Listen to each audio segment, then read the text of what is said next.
Shalom Bapak Ibu Saudara kekasih di dalam nama Tuhan Yesus. Sangat senang kembali dapat bertemu bersua dengan saudara sekalian yang hebat-hebat dimanapun berada di Indonesia ini, dari Sabang sampai Merauke. Demikian juga saudara yang ada di luar negeri, baik yang ada di benua Amerika, Eropa, Asia, dan Afrika tentunya. Terima kasih sudah bersama dengan saya. Hari ini saya ingin berbicara tentang pekerjaan iblis, karena banyak pesan yang masuk ke saya melalui WA kaitannya dengan pekerjaan iblis. Nah, untuk itu saya meluangkan waktu sebelum pergi ke kantor, ingin menjelaskan atau ingin berbincang-bincang tentang apa yang saya sampaikan tadi. Mari kita buka dulu satu ayat dari 1 Petrus 5 ayatnya yang ke-8. Di sana dikatakan demikian, sadarlah dan berjaga-jagalah, lawanmu si iblis berjalan keliling sama seperti singa yang mengaum-ngaum dan mencari orang yang dapat ditelannya. Nah, ayat ini menjelaskan kita agar kita sadar dan berjaga-jaga. Ini penting Bapak Ibu. Karena dari pesan-pesan yang masuk, saya melihat bahwasanya banyak juga di antara kita yang belum paham bahwasanya kita ini ada di dunia. Kemarin saya mendapatkan pesan dari seorang jemaat yang mengatakan dia ditipu dan rugi sebanyak 500 juta. Saya pikir ini cukup banyak ya. Cukup banyak Bapak Ibu. Ya. Lalu saya tanya, kenapa? Ternyata ikut perdagangan berjangka, ya, komoditi. Nah, seperti itu Bapak Ibu. Dan memang kalau kita perhatikan, ya, mereka cukup cerdik. Ya. Nggak ada masalah dengan produk itu, nggak ada masalah dengan perusahaan, karena semuanya sudah mengikuti ketentuan yang berlaku Bapak Ibu. Tapi masalahnya adalah cara mereka memasarkan, cara mereka menjual, how to market and to sell. That's the problem. Itu yang jadi masalah. Cara apa yang mereka pakai? Cara iblis Bapak Ibu. Dengan cara apa? Tipu muslihat. Nah, ini yang saya katakan tadi Bapak Ibu. Ya, jadi ayat ini mengajarkan, memperingatkan kepada kita supaya kita berjaga-jaga, berhati-hati, karena lawanmu si iblis seperti singa yang mengaum-ngaum, yang siap untuk menelan siapa saja. Nah, ini yang harus kita pahami Bapak Ibu. Ya. Jadi untuk itu Bapak Ibu, nah saya berharap sebelum pergi bekerja atau melakukan segala sesuatu, saya yakin Bapak Ibu pasti sudah melakukan hubungan yang intim bersama dengan Tuhan. Cuman jangan lupa untuk meminta kuasa darah Yesus, supaya kuasa darah Yesus itu mengalir membentengi Bapak Ibu, sehingga siapapun yang datang kepada Bapak Ibu, mereka mencoba untuk mereka yang jahat, melakukan tipu daya, itu kuasa Allah itu mulai bekerja. Nah, seperti itu. Jadi ayo terus kita penuhi diri kita dengan firman Tuhan. Amin Bapak Ibu. Nah, kemudian ada beberapa pertanyaan juga yang kaitannya dengan kuasa kegelapan Bapak Ibu. Kalau hari ini kita berbicara tentang kuasa kegelapan, nanti kemudian di hari yang lain kita juga akan berbicara tentang kuasa Tuhan. Jadi ada balance, ada keseimbangan. Jangan kita hanya fokus pada kuasa kegelapan, tapi kita kurangi fokus kita, perhatian kita pada kuasa Tuhan. Nah, untuk itu nanti saya minta kepada istri saya yang juga pendeta, Pastor Nopita, untuk menyampaikan kaitannya dengan kuasa Tuhan. Kita bisa belajar dari beberapa nabi yang luar biasa yang dipakai oleh Tuhan. Contohnya seperti Elia, Bapak Ibu mungkin sudah mendengarkan pengajarannya yang disampaikan melalui audio. Dan itu sangat baik dan sangat sehat buat kita Bapak Ibu. Bagaimana seorang nabi yang bernama Elia dipakai oleh Tuhan luar biasa. Nah, ini yang mau kita gali. Nah, sehingga kita nggak menjadi korban daripada tipu daya si iblis Bapak Ibu yang ada di luar sana, yang ada di dunia sana. Amin Bapak Ibu. Nah, kembali ke topik kita. Pertanyaannya seperti ini. Bagaimana proses pelayanan pelepasan itu, atau bagaimana cara kita mengusir setan-setan? Nah, Bapak Ibu. Jadi ada beberapa jemaat juga yang bertanya, Pak Pendeta, saya mau dilepaskan. Nah, kalau mungkin secara instan. Nah, ini kan memaksa kehendak seperti itu ya. Jadi semuanya mau instan ya. Di dalam Tuhan itu nggak ada yang instan ya. Walaupun kalau kita lihat video-video ya beredar ya mujizat instan, saya kurang tertarik dengan hal-hal seperti itu Bapak Ibu. Kalau ikut Tuhan itu ikuti langkah demi langkah, ikuti tuntunannya. Bukan kehendak kita, tapi kehendak Dia yang terjadi. Nah, jadi kaitannya dengan pertanyaan tadi itu, mau instan ya repot, gimana mau instan? Indomie yang instan kan begitu Bapak Ibu ya. Jadi kalau ikut Tuhan itu ya harus taat aja lah seperti itu. Kemana Tuhan mau bawa ya, yang paling penting jaga hubungan yang intim sehingga kita mengerti apa kehendaknya. Jangan terlalu jauh ke depan dan jangan terlalu jauh ke belakang. Jadi hubungan yang intim itu yang perlu kita bangun bersama dengan Tuhan. Amin Bapak Ibu ya. Jadi pertanyaan tadi adalah bagaimana cara kita mengusir setan. Nah, ada beberapa hal yang saya catat di sini untuk menjawab pertanyaan tadi. Yang pertama itu kita mendoakan konseli atau jemaat dan memohon supaya Roh Kudus turun dan bekerja atas dirinya. Jadi ingat, ketika kita ingin mengusir atau melepas setan dalam diri konseli atau jemaat itu, maka kuasa yang kita gunakan itu adalah kuasa Tuhan, bukan kuasa yang lain-lain, bukan mind power, kuasa kekuatan, bukan kuasa-kuasa kepercayaan sana, bukan seperti yang pernah saya lakukan dulu, bukan, tapi kuasa daripada Tuhan, kuasa daripada Roh Kudus itu yang mau kita gunakan Bapak Ibu. Jadi berdoa dulu, memohon dulu. Nah ini ya. Jadi pada dasarnya sebenarnya setiap orang percaya itu bisa melayani, bisa mengusir setan-setan, roh-roh jahat, bisa Bapak Ibu ya. Jadi jangan kita berdoa Tuhan usir setan, enggak kayak gitu ya. Seringkali saya di ladang misi ya, saya melihat jemaat seperti itu doanya, Tuhan tolong usir setan. Loh, kok emangnya Tuhan membantu kita suruh dia untuk ngusir-ngusir? Ya enggak Bapak Ibu. Ya kita sendiri yang harus mengusir setan itu. Kenapa? Karena kuasanya sudah diberi kepada kita. Makanya saya berkali-kali berkata, mari kita menginvestasikan waktu, kita belajar bagaimana cara melepaskan kuasa Allah itu. Nah itu. Jadi kembali saya katakan, intinya setiap jemaat bisa ya. Tapi nah kan kayak gitu, perlu latihan, dilatih dulu. Nah, kayak gitu Bapak Ibu.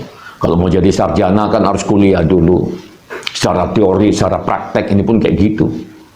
Jadi pada intinya memang sudah ada kuasa itu. Tapi untuk melepaskannya itu kita perlu jam terbang, kita perlu latihan, kita perlu dilatih. Nah, seperti itu Bapak Ibu. Ya. Lalu yang kedua, bagaimana cara kita untuk mengusir setan? Kita harus bertindak aktif mengusir setan dalam nama Yesus. Nah, jadi memang harus kita bertindak aktif Bapak Ibu. Ya paling tidak melalui doa-doa kita. Sebelum kita melakukan segala sesuatu, jangan lupa berdoa. Setiap kuasa-kuasa kegelapan yang coba untuk mengganggu usaha kegiatan apapun, Bapak Ibu boleh sebutkan apa nama kegiatan Bu? Ya kan? Usir setannya, patahkan kuasanya dalam nama Tuhan Yesus. Ingat kau. Seperti itu. Jangan langsung kerja kayak orang ateis saja kita. Kan kayak gitu Bapak Ibu. Ya. Memang ada juga yang berkata kepada saya, mana ada setan. Nah itu ya. Alkitab dari perjanjian lama sampai perjanjian baru, dari kitab Kejadian sampai Wahyu, itu berbicara tentang setan. Karena setan itu memang musuh kita, musuh orang percaya yang tidak kelihatan, dan dia hadir. Dia datang hanya untuk mencuri, membunuh, dan membinasakan. Itu yang harus kita pahami. Jangan bilang nggak ada. Nah, oleh karenanya ketika kita mau melakukan kegiatan, doa kita, lepaskan kuasa Allah, patahkan kuasanya, supaya dia jangan mengganggu. supaya dia jangan mencuri, membunuh, apalagi membinasakan. Nah ini Bapak Ibu, ya ini harus kita pahami. Ya. Kemudian yang ketiga Bapak Ibu, di sana ya dikatakan bagaimana cara kita mengusir setan seperti Yesus. Nah apa yang Yesus lakukan? Ya, Yesus mengusir iblis dengan firman Tuhan. Jadi bisa juga dengan firman Tuhan. Ya, misalnya seperti disampaikan dalam Matius 4 ayat 1 sampai 11. Ya, sebagai contoh, kita bisa berkata, "Hai iblis." Nah, sama setan itu, nah, kalau saya, ya, kalau berhadapan dengan setan, saya nggak bisa lembut, Bapak Ibu. Ya. Saya nggak bisa santun dengan setan, nggak bisa. Karena dia datang hanya untuk mencuri, membunuh, dan membinasakan. Ya. Nggak perlu kita layani lembut-lembut. Ya. Meskipun ada beberapa hamba-hamba Tuhan, ya, mereka mengkritik cara saya melepas atau mengusir setan, Bapak Ibu. Ya. Pokoknya lembut lah, kayak gitu. Ya boleh saja, ya kan tiap orang kan punya cara masing-masing gitu. Tapi kalau saya pribadi ya enggak, ya namanya setan, dia datang hanya untuk mencuri, membunuh, dan membinasakan. Hajar habis Bapak Ibu, hajar habis. Enyah kau dalam nama Tuhan Yesus. Hanya itu aja Bapak Ibu. Jadi jangan sampai panjang-panjang doanya. Kita cuma berkata, enyah kau dalam nama Tuhan Yesus. Nah, nama Tuhan Yesusnya itulah yang berkuasa. Nah itu, nama Tuhan Yesus itu yang ditakuti oleh iblis. Dan dia pasti lari, pontang-panting. Itu menurut pengalaman saya secara empiris di ladang misi, Bapak Ibu. Nah, ya, jadi yang keempat, kita perlu melancarkan doa sambil berpuasa. Nah, jadi ketika kita ingin melakukan pelayanan pelepasan, healing and deliverance, jangan lupa lakukan persiapan juga, doa dan puasa. Nah ini, jadi cuman satu hal juga yang harus kita pahami. Banyak juga cuma Tuhan yang bertanya kepada saya, ya, bagaimana cara kita berpuasa. Nah, sebenarnya Alkitab sudah banyak menjelaskan tentang hal itu, Bapak Ibu. Ya, tapi bagi saya, kalau Bapak Ibu masih pemula, ambil aja yang sederhana. Ya, katakanlah misalnya puasa pagi, ya, atau sarapan pagi, kan kayak gitu. Baru nanti siang jam 12, jam 1, Bapak Ibu sudah bisa buka. Jadi bukan seperti saudara sepupu kita atau saya dulu, puasanya 1 harian. Nah, kayak gitu kan Bapak Ibu, nggak kayak gitu. Jadi kalau untuk pemula, main dulu di setengah hari dulu. Itu pun lihat ada nggak emahnya, nah kayak gitu. Ada nggak gulanya, nah itu. Karena buat kita Bapak Ibu, walaupun di ayat ini dikatakan untuk mengusir setan itu kita harus berpuasa, ya, ini juga harus dipahami. Bukan berarti kita harus menyakiti diri kita. Nggak perlu Bapak Ibu. Jadi niatnya itu bukan kita puasa itu untuk mendapatkan kuasa Allah supaya turun deras, penuh memenuhi kita. Nggak kayak gitu. Jangan pernah berpikir seperti itu. Itu pemahaman yang salah. Ya. Kenapa saya katakan seperti itu? Karena kuasa Allah itu sudah ada di dalam diri kita. Jadi kalaupun kita puasa, kita hanya ingin menjernihkan pikiran dan hati kita supaya kita fokus pada firman Tuhan, kepada firman Tuhan. Karena banyak sekali kadang-kala kita nggak percaya dengan firman Tuhan yang dicatat di dalam Alkitab itu kan di situ letak masalahnya kan, Bapak Ibu. Ya kan? Kalau iman sudah saya sampaikan berkali-kali. Ya, iman Bapak Ibu dan iman saya ukurannya sama, nggak ada bedanya. Gitu. Iman yang sempurna. Nah, cuman kualitas kepercayaan kita terhadap firman Tuhan tadi itu, nah itu yang membedakan. Nah sehingga ketidakpercayaan kita kepada firman Tuhan itu dapat melumpuhkan iman kita. Nah itu Bapak Ibu. Nah jadi jangan menyakiti diri ya dengan cara berpuasa seperti yang diajarkan oleh agamawi, oleh kepercayaan saya seperti sebelumnya Bapak Ibu. Ya. Kalau saya mau menerima ilmu yang baru dari guru gaib saya itu syaratnya adalah puasa. Ketika mereka mau masuk di dalam diri saya, syaratnya puasa. Nah, itu kepercayaan. Tapi kita yang sudah hidup di dalam Kristus, hidup di dalam perjanjian baru, ya, puasa itu menjernihkan pikiran dan hati kita supaya kita lebih fokus kepada Tuhan, kepada firman Tuhan. Bukan untuk mengundang kuasa Allah itu hadir, lalu kita lepaskan. Nggak kayak gitu, Bapak Ibu. Ya, kembali saya katakan kenapa? Karena Tuhan Yesus sudah selesaikan itu semuanya di kayu salib 2000 tahun yang lalu. Jadi kita nggak perlu menyakiti diri kita. Nah, ini yang harus dipahami Bapak Ibu dengan puasa tadi itu. Karena banyak juga yang bertanya. Amin Bapak Ibu. Ya. Lalu berikutnya, bagaimana cara kita mengusir setan? Nah, poin yang kelima itu di sana dikatakan pelayanan dapat dilakukan secara pribadi maupun massal menurut petunjuk Roh Kudus. Nah, jadi memang dasarnya di sini adalah tuntunan panduan yang disampaikan oleh Roh Kudus. Nah, bagaimana kita supaya mengerti tentang tuntunan Roh Kudus? Nah, tentu Bapak Ibu, kita harus membangun hubungan yang intim dengan Tuhan. Ya, bagaimana kita mau tahu apa tuntunan ataupun suara daripada Tuhan kalau kita nggak pernah bangun keintiman dengan Tuhan? Ya repot Bapak Ibu.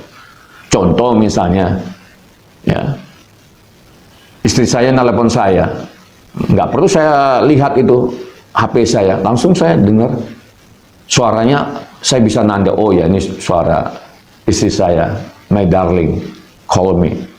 Nah, seperti itu kan Bapak Ibu. Ya. Nah, jadi semuanya itu berdasarkan tuntunan daripada Roh Kudus. Nah, jadi dasarnya itu Bapak Ibu, Dia yang menuntun pelayanan kita itu. Lalu yang ke-6 di sana dikatakan kita harus memakai dan mengaktifkan seluruh perlengkapan senjata rohani. Sebagaimana dicatat di dalam Efesus 6 ayat 11 sampai ayatnya ke-18. Ini sudah saya sampaikan di audio saya yang terakhir di episode ke-4 kalau saya nggak salah. Nah, itu udah cukup jelas saya sampaikan di sana. Cuman detailnya belum, oleh karenanya saya datang ke hadapan Bapak Ibu untuk menyampaikan ini supaya lebih jelas lagi, supaya kita jangan tertipu oleh jebakan iblis. Amin Bapak Ibu. Lalu yang ke-7, metode pengusiran pada dasarnya variatif, tergantung pada jenis roh-roh jahat, reaksi iblis, dan hikmat Roh Kudus. Dalam hal menggunakan minyak urapan juga, dalam tanda petik ya Bapak Ibu ya. Misalnya, perlu memohon hikmat Tuhan. Nah ini, malahan kalau kita melihat Bapak Ibu, pelayanan daripada Rasul Paulus, nah, dia menggunakan sapu tangan. Nah ini Bapak Ibu ya. Jadi memang nggak bisa kaku di dalam melakukan pelayanan deliverance, pelepasan. Ya, semuanya itu tergantung dari tuntunan Roh Kudus. Jadi semuanya itu Roh Kudus Bapak Ibu. Ya, satu kali saya melayani beberapa jemaat Bapak Ibu yang kerasukan seperti itu, ya, roh-rohnya cukup bandel, ya, melawan seperti itu, memakan waktu cukup lama, dan akhirnya saya menggunakan jas saya lepas jas saya, lalu saya kebutkan ke arah jemaat-jemaat ini rasuki. Ya puji Tuhan Bapak Ibu, oleh karena kuat kuasa Roh Kudus, roh-roh jahatnya lari pontang-panting. Nah ini, nah jadi variatif tergantung pada konteksnya seperti itu. Amin Bapak Ibu. Lalu pertanyaan berikutnya, bagaimana reaksi iblis pada saat kita melancarkan peperangan? Nah, ini bagaimana reaksi iblis? Nah, apakah dia tunduk saja, nurut saja? Enggak, Bapak Ibu. Ya. Jadi, dari pengalaman saya di ladang pelayanan, di ladang misi, iblis itu kalau disuruh pergi, Bapak Ibu, melawan. Ya, melawan. Nah, oleh karenanya ini yang saya sampaikan harus hati-hati karena ada serangan balik, counter attack. Nah ini, di awal tadi sudah saya sampaikan, harus cukup, persiapan itu harus cukup, persiapan rohani harus cukup, mental harus cukup, karena mereka juga akan mengintimidasi kita supaya kita frustrasi, ya, dan akhirnya kita nyerah, give up. Nah ini Bapak Ibu, ya. Nah di situ dikatakan, ya, iblis akan memberi perlawanan dan menyerang balik. Kalau konselernya tidak berkapasitas rohani, ia bisa diserang balik seperti pada kasus anak-anak Imam Skewa, kisah 19 ayat 13 dan 16. Nah ini kan kalau sempat hamba Tuhannya diserang balik, lalu hamba Tuhannya lari pontang-panting, itu namanya memalukan Tuhan kan Bapak Ibu. Nah seperti itu, jadi memang persiapannya harus matang. Ya, kadang dia tiba-tiba dia datang mengintimidasi kita. Ya, tapi kalau itu terjadi, ya, dia misalnya menyerang, Bapak Ibu bisa katakan, berhenti dalam nama Tuhan Yesus. Kalau dia mau nyerang Bapak Ibu, pasti dia berhenti, nggak tahan dia dengan kuasa nama daripada Tuhan kita, Yesus Kristus. Jadi jangan gagah-gagahan. Ya, persiapan memang harus benar-benar matang. Jadi pemahaman, penguasaan teologi juga nggak cukup. Kalau kita nggak punya jam terbang di ladang pelayanan, kita nggak menguasai, mengetahui tentang alam roh atau dunia roh. Amin, Bapak Ibu. Ya. Lalu yang kedua, roh-roh jahat akan saling bekerja sama dan memberi perlawanan sebab mereka merupakan satu pemerintahan. Efesus 6 ayat 12. Ya, mereka akan saling bahu-membahu untuk bersama-sama menggempur balik diri si konselor. Nah, oleh karenanya hati-hati. Ya. Saya kalau sudah melayani pelayanan pelepasan seperti ini, saya ngomong sama keluarga, sama tim saya. Persiapan harus matang. Benteng harus dibangun. Nah, intinya dengan cara membangun hubungan yang baik dengan Tuhan. Bersandar penuh dengan Tuhan, Bapak Ibu. Bisa kita yang melayani, tahu-tahu dia membalas anak kita. Nah ini, atau istri kita, atau yang lain. Nah ini yang harus dipahami juga. Ya, tapi tak usah takut juga. Ya, karena kuasa Allah itu melebihi daripada kuasa si jahat. Lalu yang ketiga, iblis keluar tetapi ingin kembali dengan membawa kawan-kawannya. Matius 12 ayat 43 dan 45. Dan ini saya, Bapak Ibu, kalau ada jemaat yang meminta dilayani, pertama yang saya tanya, benar-benar nggak? Jangan nanti sudah kita layani, iblisnya keluar dari tubuhnya, tapi dia nggak mau tobat, masih balik pada habitat yang lama, suka minum keras, judi, dan lain-lainnya, maka kehidupan konseli tadi itu, jemaat tadi itu akan semakin parah. Kalau dia nggak berjanji ingin bertobat, ya biasanya saya katakan doa dulu, seperti itu Bapak Ibu. Ya. Sebab kalau kita layani saja dan dia nggak punya komitmen untuk bertobat, dirinya bukan semakin baik, tapi dirinya akan semakin hancur. Karena roh-roh jahat itu akan kembali membawa teman-temannya lebih banyak dan lebih jahat daripada roh jahat yang pertama tadi itu. Ini yang harus kita sampaikan kepada konseli atau jemaat. Nah itu. Baru yang keempat, kadang-kadang iblis keluar dan manifestasi fisik yang terjadi atas konseli seperti berteriak, tubuh berguncang, muntah-muntah, dan lain-lain. Nah, manifestasinya macam-macam. Selain berteriak, dia muntah.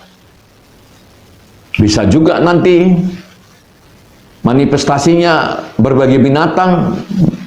Bisa ular, bisa monyet, bisa gajah, macam-macam Bapak Ibu. Ya. Dan itu memang benar-benar mengintimidasi konselor. Nah, oleh karenanya dikatakan tadi harus punya jam terbang. Nggak cukup hanya punya pemahaman teologi secara teoritis, nggak cukup. Nah ini, supaya kita nggak nyerah. Dan akhirnya nama Tuhan dipermuliakan kita, karena kita menang dalam pertempuran melawan iblis ini. Nah lalu berikutnya follow up, tindak lanjut. Nah, ini follow up atau tindak lanjut ini penting, Bapak Ibu. Contoh seperti saya, ketika saya sudah mengalami pelepasan, nggak cukup sampai di situ saja. Ya, ada beberapa tindakan yang harus dilakukan. Ya, misalnya seperti terus berjaga-jaga, siaga dalam peperangan dan mengenakan seluruh perlengkapan senjata rohani. Nah, itu. Ya, jadi nggak berhenti sampai ketika sudah selesai dilepaskan kuasa kegelapan yang ada di dalam diri kita. Kita tetap harus berjaga-jaga. Ya, doa, ya, ikut komsel, nah, ikut pemuritan. Nah, bagaimana supaya kehidupan rohani kita ini bertumbuh dan hati kita ini dipenuhi oleh firman Tuhan, sampai Bapak Ibu mengalami kebangunan rohani secara pribadi oleh karena kuasa firman Tuhan dan tuntunan daripada Roh Kudus.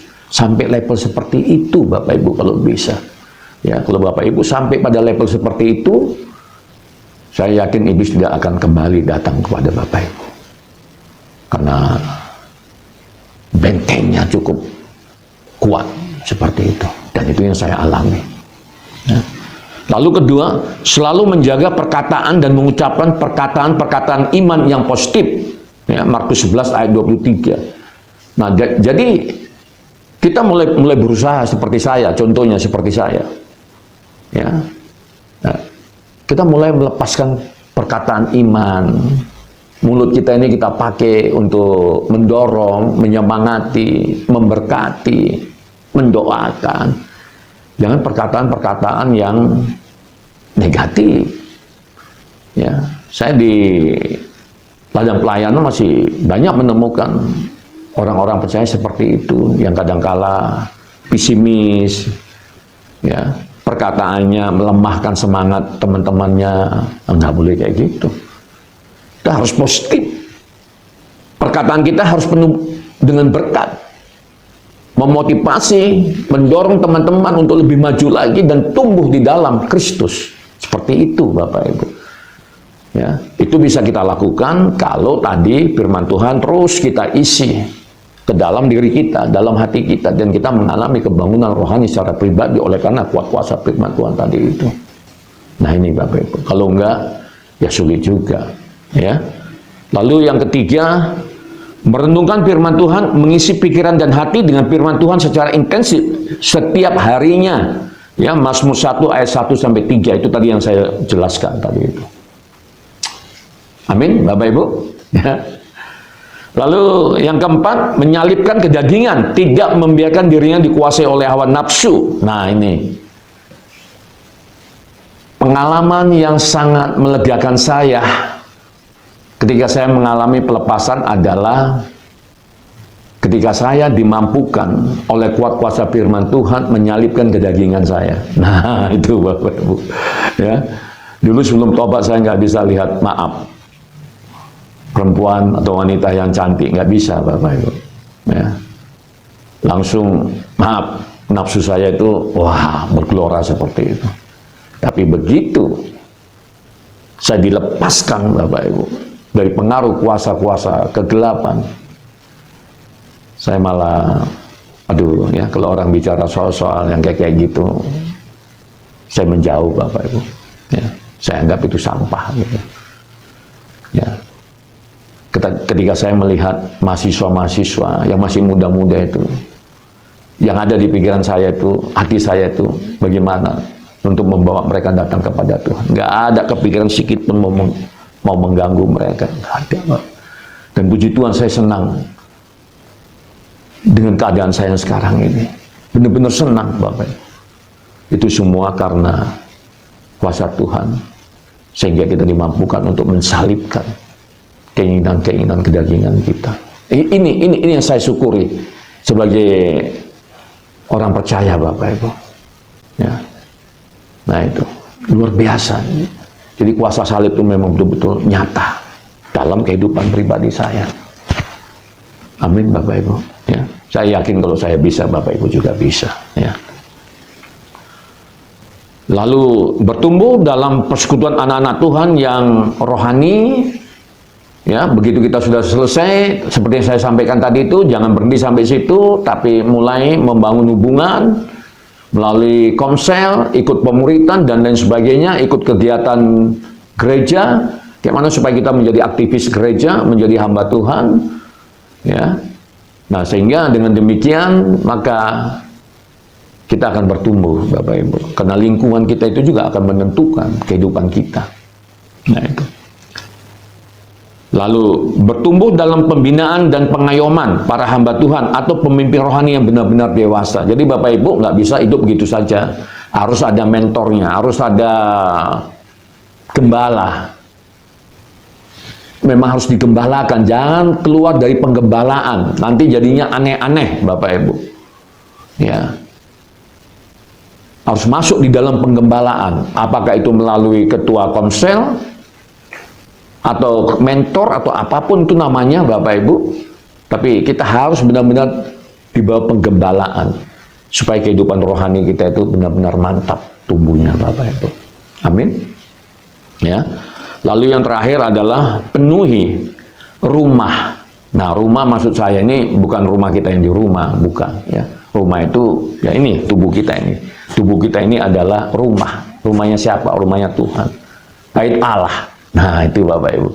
Ya, seperti yang saya sampaikan tadi, dipenuhi dengan firman Tuhan. Penuh yang ada di dalam rumah ini firman Tuhan. Supaya apa? Supaya kuasa-kuasa kegelapan itu nyah, panas buat dia tuh. Jadi kuasa firman Tuhan itu benar-benar membuat iblis, roh-roh jahat nggak nyaman. Ya. Kemarin saya mendapatkan WA, ada beberapa jemaat ya, mengalami persis seperti yang saya alami sebelumnya, didatangi oleh roh-roh jahat, ya, melakukan maaf kata, ingin berkencan, hubungan badan dan lain sebagainya. Mungkinkah itu? Mungkin. Kalau tubuh kita tadi itu nggak dipenuhi oleh firman Tuhan, ya, tubuh kita nggak dihuni oleh Roh Kudus. Tapi begitu tubuh kita dihuni oleh Roh Kudus, lalu dipenuhi oleh firman Tuhan, mendekat pun dia tidak berani, apalagi menyentuh, karena memang panas buat mereka. Amin Bapak Ibu. Ya, saya pikir cukup dulu untuk kali ini, meskipun sedikit agak tegang ya Bapak Ibu ya, karena memang sudah lama saya nggak di depan kamera, ya maklum aja lah ya. Yang penting niat hati saya tulus ingin berbagi pengalaman dan menjawab pertanyaan-pertanyaan yang disampaikan oleh jemaat-jemaat kekasih di dalam nama Tuhan yang bertanya kepada saya. Maka saya putuskan untuk ya saya tampil di depan kamera supaya Bapak Ibu juga bisa mengenal wajah saya yang ganteng ini. Ya kan Bapak Ibu ya. Ya Bapak-bapak juga ganteng, ibunya pun cantik-cantik, itu karena Roh Kristus ada di dalam diri kita. Amin. Mari kita berdoa. Kembali kami mengucap syukur Tuhan tak henti-hentinya karena kebaikan-kebaikan yang Kau limpahkan atas kami. Kami mengucap syukur hingga hari ini Tuhan masih memberikan napas kehidupan bagi kami, kesehatan yang prima, tuntunan, penyertaan, pengurapan, bahkan berkat-berkat Tuhan yang Tuhan curahkan bagi kami. Kami juga mengucap syukur karena pada hari ini Tuhan masih memperkenankan kami untuk kami boleh dengar-dengaran dengan firman Tuhan. Bila kiranya Engkau terus yang memperlengkapi kami dengan firman-Mu yang luar biasa, hidup dan berkuasa ya Allah. Sehingga kami mengalami pertumbuhan rohani di dalam Kristus, di dalam nama Tuhan Yesus. Kami juga berdoa buat umat-umat-Mu Tuhan yang hari ini mungkin mengalami sakit penyakit. Hamba berdoa biarlah kiranya bilur-bilur Kristus mengalir atas mereka yang sakit sehingga mereka disembuhkan di dalam nama Tuhan Yesus. Demikian juga mereka yang terikat ya Allah. Oh mari Bapa, biarlah kiranya kuasa darah-Mu kembali mengalir atas mereka sehingga setiap ikatan-ikatan kuasa kegelapan dipatahkan, dihancurkan di dalam nama Tuhan Yesus. Di dalam nama Tuhan Yesus. Hamba telah berdoa dan mengucap syukur. Haleluya. Amin. Bapak Ibu, sebelum saya mengakhiri ini, saya juga ingin menyampaikan bahwasanya kita juga, kami ya Bapak Ibu di Medan juga menyediakan pelayanan konseling hukum. Siapa tahu Bapak Ibu ya hari-hari ini menghadapi masalah-masalah hukum, lalu tidak tahu kemana harus mengadu, ya, tidak tahu kemana harus melapor, Bapak Ibu silakan ya WA saya, ya kami siap dengan senang untuk melayani Bapak Ibu, ya untuk konseling.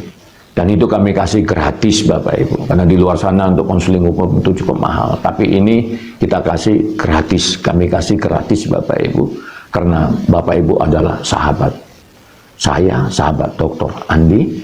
Hanya satu syaratnya, subscribe dulu. Nah, kenapa harus subscribe? Supaya kita punya satu misi dan visi.